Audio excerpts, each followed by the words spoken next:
কথাই বলে না, হিন্দুদের 12 মাসে 13 পার্বণ। কোনো পার্বণ কারো চেয়ে কোনোটাই কম নয়। এমনিতেই বৈশাখ মাস স্বাস্থ্যমতে পুণ্যর মাস। এই মাসে নিরামিষ প্রত্যহ, গঙ্গা স্নান এবং কীর্তনে আবদ্ধ থাকলে মানুষ পরকালের জন্য পুণ্যি তুলে রাখেন, একথা বড় বড় পণ্ডিতরা বলেন।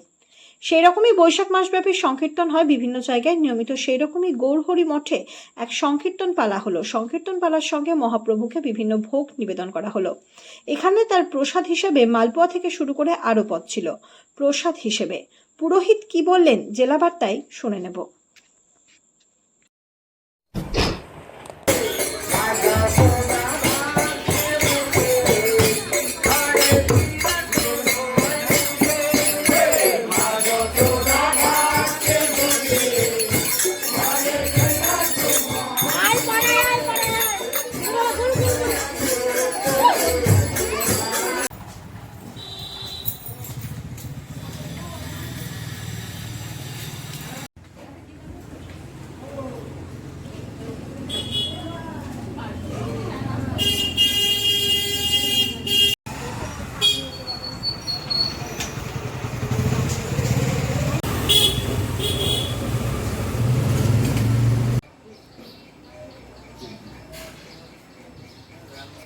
ভগবানের এখানে ভোগ লাগবে, মিষ্টান্নাদি, ফলমূলাদি, চিরা, দধি, ক্ষীর, ছানা, লুচি, পুরি, মালপোয়া ইত্যাদি সমস্ত ভোগ ভগবানের আয়োজনে নিমিত্ত এখানে আয়োজিত হয়েছে।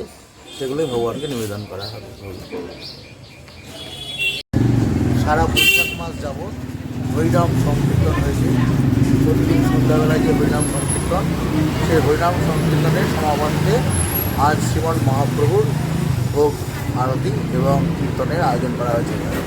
এখানে এখন দুলট অর্থাৎ ভগবানের যে নাম সংকীর্তন তা হয়েছে, তারা ফিরে আসার পর এখানে কীর্তন এবং ভগবানের ভোগ আরতির আয়োজন। আপনার নাম? আমার নাম হেমন্ত চক্রবর্তী। তোমার ধরো হরিনাম কীর্তন করে?